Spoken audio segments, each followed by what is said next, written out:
कि 2 साल पहले जब मैंने स्टार्ट करा था, मैं एक सीनियर से मिलने गया था दिल्ली में। उनसे मैं मिलने गया, कुछ डाउट्स पूछने थे।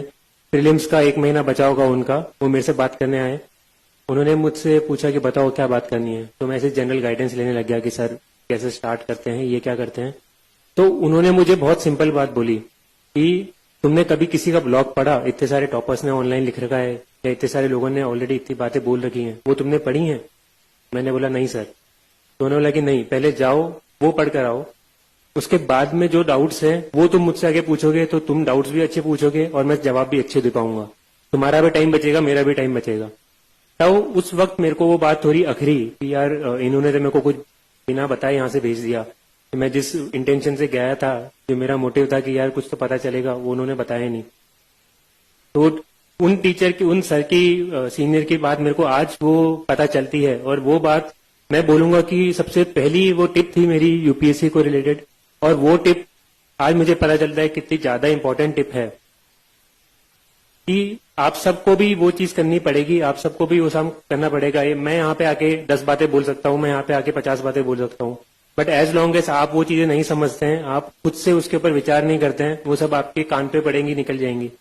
मैं भी यहाँ पर आया हूँ, तो अगर आप सब लोग यहाँ पर इस हॉल के अंदर हैं या जो भी वीडियोस पे देख रहे हैं, आप सब किसी पर्टिकुलर रीजन से यहाँ पर आए हैं, कोई कारण है आपका यहाँ पे होने का, तो कोशिश करिए कि वो चीज आप समझ पाए। आप यहाँ पे कोई मूवी देखने नहीं आए कि हॉल में जाके 1-2 घंटे बैठ के मूवी देख के आ गए। यहाँ पे या कहीं पे भी इन जनरल लाइफ में ज्ञान बहुत जगह मिलता रहता है, ज्ञान बहुत सारे लोग बोलते हैं। वो कौन सा ज्ञान आपके काम का है, उसको कैसे पिक करना है, उसको कैसे अपनी जिंदगी में अप्लाई करना है, वो आपकी रिस्पॉन्सिबिलिटी है। तो इसलिए आराम से सुनिए जो भी मैं बोल रहा हूँ, कोशिश करिए क्या आप पे अप्लाई होती है, क्या आप पे रिलेवेंट है। मैं ये नहीं बोलूंगा कि मैंने जो भी बात बोली सब सत्य है। मेरा एग्जाम एक बार में क्लियर हो गया तो मैंने जितनी गलतियां करी होंगी वो हाइड हो चुकी हैं, किसी को पता नहीं चला मैंने क्या गलतियां करी हैं। 4 अप्रैल तक मैं जो भी करता था, जो भी सोचता था, वो मेरी खुद की थिंकिंग थी, वो मेरा खुद का पढ़ने का तरीका था। फिर वो रिजल्ट आया तो अब सब कोई उसको जानने लगे, सब उसको सही मानने लगे कि यही सही तरीका है। सही तरीका कुछ नहीं होता है, सही तरीका आपका जो तरीका है जिससे आपको समझ में आता है वो सही तरीका है। इसलिए जो भी, ना केवल मैं, आप कहीं से भी, इवन कोई टीचर भी या कोई भी फीडबैक आपको मिल रहा है तो आपको एक बार समझना है कि वो आप पे कितना लागू होता है। उसके बाद में ही आपको उसे अपने स्ट्रैटेजी के अंदर डाल के आगे बढ़ना है। कोई आपको यहाँ पे कोई जड़ी बूटी नहीं देगा कि यार ये चीज कर लो तुम एग्जाम क्लियर कर लोगे। जितेंद्र सर ने कल बात बोली थी, इलाहाबाद में फेमस है, बाबा बनाते हैं। वो सब लोग फालतू की बोल के चले जाते हैं, बोलते कि ये कर लो वो कर लो, वो कुछ नहीं होता है। करना सब आपको है, ये एग्जाम पूरा आपका है। मैंने भी कोचिंग करी थी, उसके बारे में थोड़ा बताऊंगा, बट उसका भी एक लिमिटेड रोल था। उसके ऊपर मुझे भी साल भर बहुत मेहनत करनी पड़ी थी, उसके बाद में वो रिजल्ट आया था।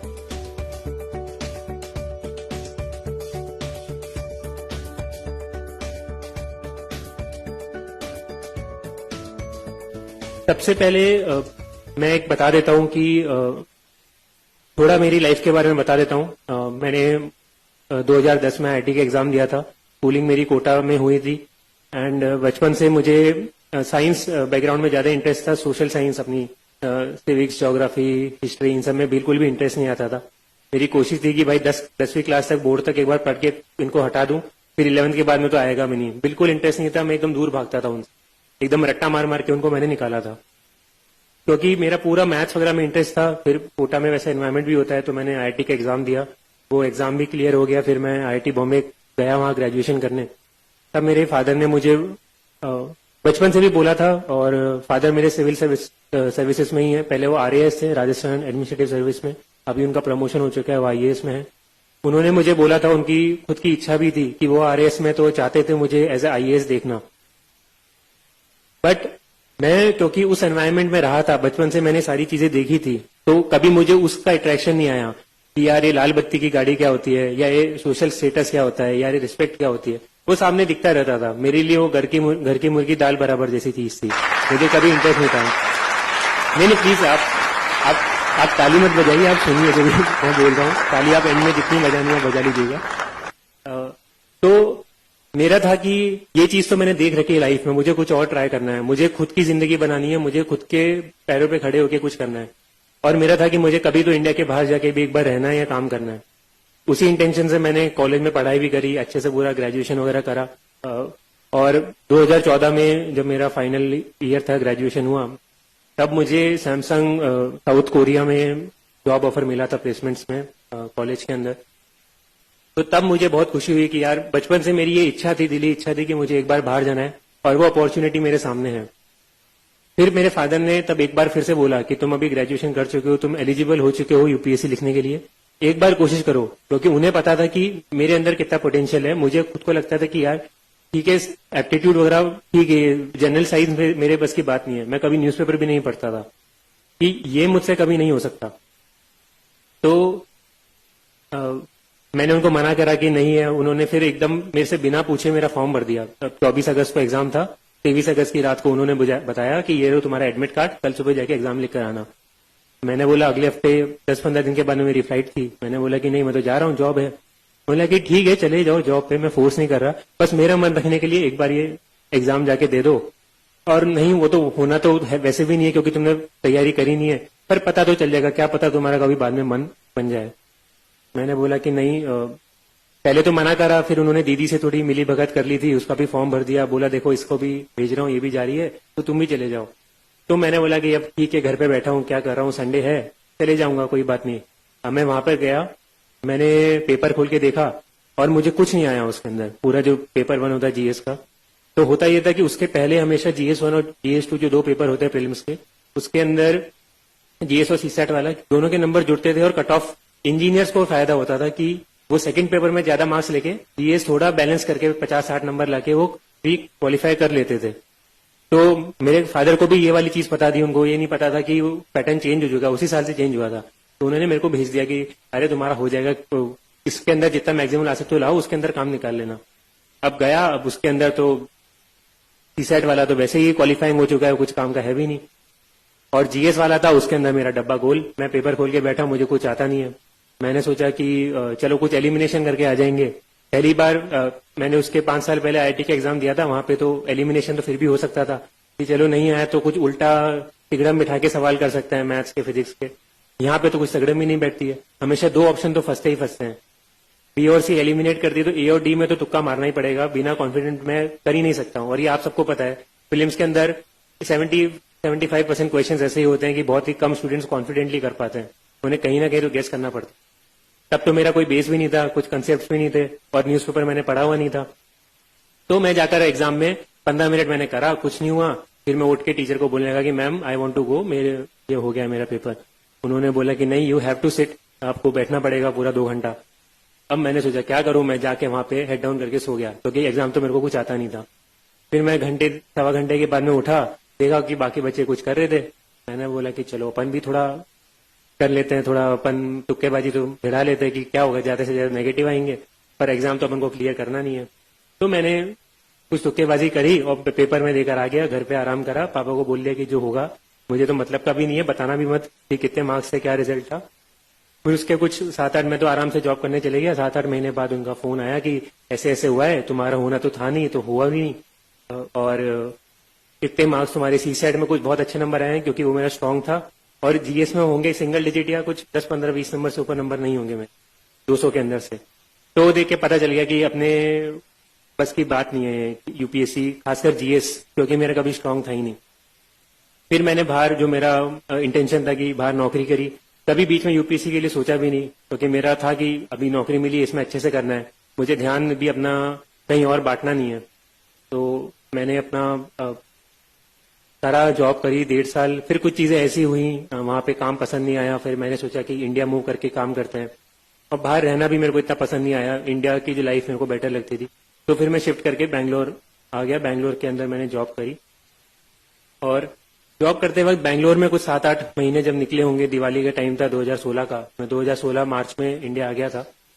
तो जब अक्टूबर-नवंबर का टाइम आया, तब तक आते आते जो नेचुरल चीज है कि जैसे जैसे एज बढ़ती जाती है, थोड़ी लाइफ में सीरियसनेस भी होती है। कब हम हमेशा मजाक नहीं कर सकते हैं कि आज मस्ती कर ली, कल कोई मूवी देखने चले गए, परसों गेम खेलने चले गए, फिर वीडियो गेम खेल रहे हैं, ये हमेशा नहीं कर सकते, कहीं तो लाइफ में सीरियस होना पड़ता है। तो उस वक्त था जब मैंने सोचना विचारना शुरू करा, और वहाँ बैंगलोर का ट्रैफिक भी ऐसा था कि आधा पौन घंटा मैं कैब में बैठा रहता था ऑफिस जाने के लिए, तो और कुछ काम था भी नहीं। तो मैं बैठे बैठे यही सोचता था कि मैं क्या कर रहा हूँ, मुझे क्या करना है। तब मेरे दिमाग में ये सब ख्याल आने लगे कि मेरी जो बाहर लाइफ थी वर्सेस जो मेरी बैंगलोर में लाइफ है, जो मेरी इंडिया में लाइफ है, उसमें बहुत सारा अंतर है, बहुत सारे इश्यूज हैं। और जो वहां पे जिस तरह की ईज ऑफ लिविंग थी कि बड़े आराम से चीजें हो रही है, कुछ सोचना ही नहीं पड़ रहा है, वैसी जिंदगी यहाँ पे नहीं है। और मैं चाहूंगा कि वैसी जिंदगी यहाँ पे होनी चाहिए। तो जैसे बैंगलोर का ट्रैफिक का मैंने बताया, तो ट्रैफिक का देख के लगता था कि यार ये ट्रैफिक में ये ऐसे क्यों कर रखा है, ये थोड़ा ऐसे कर सकते हैं तो ये निकल जाएगा। ये तो बहुत कॉमन सेंस की चीज है। ये एक बस स्टैंड है, वो उन्होंने एक ब्रिज है उसके बीच में बस स्टैंड बना रखा है, तो बसेस वहां पे रुकी तो ट्रैफिक जाम होना ही है। तो सबको लगता था कि वाटर स्केर्सिटी है, पानी की कमी बैंगलोर में बहुत तेजी से होती जा रही है, अभी भी इश्यू चल ही रहे हैं। तो तब से मुझे लगता था कि यार ये सारे चैलेंजेस हैं, और अगर मैं बाहर बैठे बैठे अगर मैं इंडिया में रह रहा हूं और अगर मैं इनको बस क्रिटिसाइज कर रहा हूं कि ये क्या है, ये गंदा है, बाहर अच्छा था, तो मैं मतलब इतना मेरे को इधर मिला है, मैंने सब कुछ पढ़ाई करी है, तो मैं उसके साथ ही गलत चीज कर रहा हूं। तो अगर उनको इम्प्रूव करना है तो वो मैं बाहर से कोस नहीं सकता हूं, मुझे खुद को जाके चेंज करना पड़ेगा। तब मैंने थोड़ा सोचना स्टार्ट करा। फिर वो पहले से दिमाग में यूपीएससी वाला तो एक्सपीरियंस था ही, पता था कि जॉब कैसे होती है, क्या क्या अपॉर्चुनिटीज होती हैं, कौन कौन से सेक्टर्स होते हैं। मेरे फादर, मेरे ताऊ जी भी सिविल सर्विसेज में ही हैं, और फादर के कुछ सीनियर्स हैं, वो बचपन से एक दो बार मैं मिला हुआ था उनसे, तो मुझे आइडिया था थोड़ा बहुत कि यहाँ पर मैं आऊंगा तो कुछ तो सेटिस्फाइंग मिलेगा। एट द सेम टाइम मैं बैंगलोर में जो जॉब कर रहा था वहां पे मैं 8 to 8, 9 to 9, 10-12 घंटे दिन के मेरे उसमें जाते थे। महीने के एंड में मेरी सैलरी आती थी, काफी अच्छी सैलरी थी, बट उसको ना मैं कहीं यूज करता था, ना उससे मुझे सेटिस्फेक्शन मिलता था कि यार मैं कुछ अच्छा इंप्रूव कर पा रहा हूँ या कुछ भी अच्छी चीज हो रही है उससे, बस से मेरा फायदा हो रहा है। और मेरा फायदा भी वो केवल मॉनिटरी फायदा है कि मैं आज जाके अगर मैं मान लो 1000 रुपए की शर्ट खरीदता हूँ तो मैं कल जाके 5000 की शर्ट खरीद लूंगा, उसके ऊपर तो मैं खर्च कर भी नहीं सकता हूँ। तो मुझे लगने लगा, फिर मैंने घर पे बात करी, अपने फादर से बात करी, बीच में यूएस वगैरह का ऑप्शन भी आया कि मैं यूएस भी शिफ्ट कर सकता हूँ, वहां पे पढ़ाई की भी अपॉर्चुनिटी मिली। बट फिर बीच में मेरे ऑफिस वालों ने मेरे को महीना 2 महीना वहां पे भी भेजा। तब मुझे वहां की भी लाइफ दिखी, मुझे पता चल गया कि नहीं, कोरिया भी पसंद नहीं आया, यूएस भी पसंद नहीं आया, मतलब अपन को बाहर रहना पसंद नहीं है, अपने लिए इंडिया सही जगह, अपन को इंडिया में रह के ही कुछ अच्छा करना। इसलिए फिर मैं सोचने लगा कि यूएस का तो मैंने ऑप्शन कैंसिल कर दिया और घर पे बात करने लगा। तो मैंने 5-6 महीने लगाए, बार बार हर महीने में घर जाता था, पूछता था, बात करता था जितने लोगों से हो सके, तो खासकर वो भी केवल घर के अंदर, और एक या दो लोग, ऐसा भी नहीं कि मैंने 10 जनों को या दोस्तों को भी बता दिया कि मैं ये सोच रहा हूँ, क्योंकि बहुत सारी ओपिनियन आती है, जो वो सब अपन को जो सोचना होता है, अपन को करना होता है, वो उनसे इन्फ्लुएंस होती है। अल्टीमेटली जो आपको अंदर से चाहिए वो आपको ही पता है, या ज्यादा से ज्यादा जो आपके क्लोज वंस है, आपकी फैमिली है, वही आपको बता सकते हैं, वही लोग हैं जो आपको सही एडवाइस देंगे। बाकी तो उनके हिसाब से जो सही है वो बताते हैं। इसलिए मैंने सोचा कि इन्हीं लोगों से पूछता हूँ।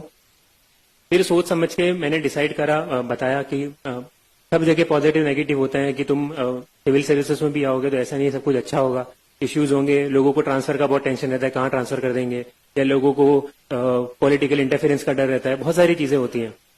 वही मैंने बात करी तो उन्होंने बताया कि हर जगह पॉजिटिव्स नेगेटिव्स होते हैं। सिविल सर्विसेज में जरूरी नहीं है कि सब कुछ अच्छा होगा, जरूरी नहीं है सब कुछ गंदा होगा। अगर तुम जहां सेटिस्फेक्शन लेना चाहते हो, जो काम करके तुम अच्छा काम करना चाहते हो, वो जरूर यहाँ पे मिलेगा। ये मैंने 3, 4, 5, 10 लोगों से पूछ लिया था, सुन लिया था, तो इसका मुझे पता था कि अगर मैं अच्छा ही ढूंढूंगा तो मेरे को अच्छा ही मिल जाएगी, बट अगर मैं केवल बुराई ढूंढूंगा उस चीज के अंदर तो मेरे को बुराई भी मिल जाएगी। और अगर मैं प्राइवेट जॉब कंटिन्यू करता हूँ तो वहां पे भी है कि ठीक है, मेरे को अच्छी सैलरी मिल रही है, सब कुछ बढ़िया है, मैं अच्छी लाइफ जी सकता हूँ, मैं महंगी कार खरीद ली, ये कर लिया, जो करना है मैं कर सकता हूँ, but at the same time जो सेटिस्फेक्शन है कि मैं कुछ अच्छा काम कर रहा हूँ, वो वहां पे नहीं मिलता है। या मैं बैंगलोर में हूँ, वहां पे ट्रैफिक में फंस रहा हूँ, तो पता है कि वो भी नेगेटिव ही हुआ उस जॉब का। तो मुझे वो मैंने जब कंपेयर करा दोनों चीजों को, तब मैंने सोचा नहीं, सिविल सर्विसेज का एग्जाम देंगे। फिर मैंने मेरी जॉब छोड़ी, मई 2017 में मैंने मेरी जॉब छोड़ी थी। उसके बाद में मैंने मेरी प्रिपरेशन स्टार्ट करी। ये एग्जाम मेरा 1 साल का या मेरा 1.5 साल का टाइमलाइन था। तो अब लोग बोलने में बोल सकते हैं कि ठीक है मेरे 2 अटेम्प्ट थे, बट मैं इसको पर्सनली फर्स्ट अटेम्प्ट ही काउंट करता हूं, क्योंकि पहला अटेम्प्ट था कि मेरे को एग्जाम के एक दिन पहले पता चला कि मुझे कल जाके एग्जाम लिखकर आना है, और मैं इसको as a time period count करता हूँ। कोई मेरे से पूछेगा तो मैं बोलूंगा मैंने जिंदगी के 1.5 साल 2 साल डाले यूपीएससी क्लियर करने के लिए, और वो लगते ही हैं, वो सबके ही उतने मिनिमम तो इतना अमाउंट डालना पड़ेगा आपको। तो ये मेरी टाइमलाइन थी जो मैंने बताई आपको। अब इसमें आप नोट करेंगे तो सबसे पहले मैंने सबसे बल्क में जो टाइम बताया वो क्या था, मेरा यूपीएससी में आने का जो थॉट प्रोसेस, जो मैंने स्टार्टिंग के तैयारी शुरू करने के पहले 5-6 महीने डाल दिए सोचने में कि मुझे एग्जाम देना है, क्यों देना है, क्या फायदे